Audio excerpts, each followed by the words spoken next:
বন্ধুরা পুরো রান্নাটাই দেখো, সঙ্গে সঙ্গে থাকো। আজকে কি রান্না করছি দেখতে থাকো। তো ডিম পোস্ত করছি না, কিন্তু রান্নাটা ভাবছো ডিম দিয়ে আলু কাটা আছে তো একটু অন্য টাইপের। হ্যাঁ, ডিম দিয়ে পোস্ত দিয়ে আলু দিয়ে করছি, তবে রান্নাটা একটু অন্য ভ্যারাইটির। তো রান্নাটা কি হয়, একটু অদল বদল করে না টেস্টেরও হেরফের হয়, খেতে ভালো লাগে। তোমরা এইভাবে রান্না করো, স্টেপ বাই স্টেপ আমি যেভাবে করছি, খেতে ভালো লাগবে। ডিমটাকে দেখো ভেজে নিয়েছি, একটু নুন দিয়ে পিস পিস কেটে নিয়েছি, সাইজটা একটু বড় করেছি। তো সাইজটা তোমরা যেভাবে রাখতে পারো, রাখতে চাও ওই রকম রাখতে পারো।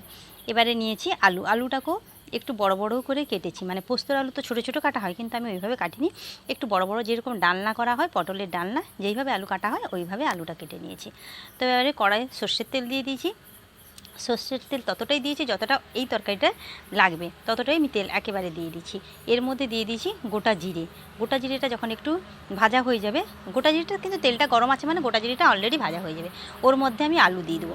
আলুটা দিয়ে এবারে কিন্তু হিটটা ফুলই আছে, ফুল হিটে আমি আলুটা ভাজতে থাকবো এবং আলুর উপরে একটু হলুদ দিয়ে দেবো। একটু হলুদ না, যতটা হলুদ দরকার তরকারিতে অতটাই হলুদ আমি দিয়ে দিলাম। এবারে ভাজতে থাকবো।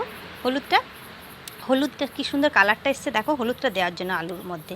তো আলুটা সুন্দর ভাজা হয়ে গেছে এবং অনেকটা সেদ্ধ হয়ে গেছে। এর মধ্যে দিলাম পেঁয়াজ আর রসুন বাটা। পেঁয়াজ আর রসুন বাটা দিয়েও আমি কষাতে থাকবো, যতক্ষণ না কাঁচা রসুনের গন্ধটা যাচ্ছে ততক্ষণই আমি কষাতে থাকবো। রসুনটা কষানো হয়ে গেলে এর মধ্যে দেবো জিরে, ধনে, আদা আর দুটো শুকনো লঙ্কা একসঙ্গে আমি পেস্ট করেছি। পেস্ট করে এই মশলাটা এখানে ব্যবহার করছি।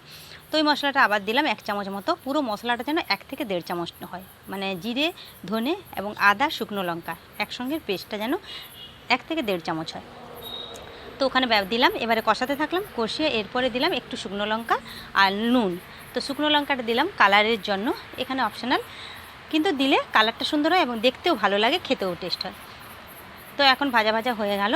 ভাজা ভাজা যখন হয়ে গেছে তখন এর মধ্যে দেবো পোস্ত বাটা। পোস্তটা বেটে রেখেছি, এর মধ্যে পোস্ত বাটা দিয়ে সামান্য একটু জল দেবো, দিয়ে কষাতে থাকবো।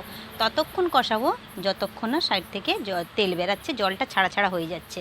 তেলটা আলুটা ছাড়া বেশ মনে হবে, মশলাটা কষানো দেখেই মনে হবে যে মশলাটা ভাজা হয়ে গেছে। তো আমার মশলাটা কষানো হোক, ততক্ষণ তোমরা কে কোথা থেকে দেখছো রান্নাটা প্লিজ একটু জানিও, কমেন্ট করো।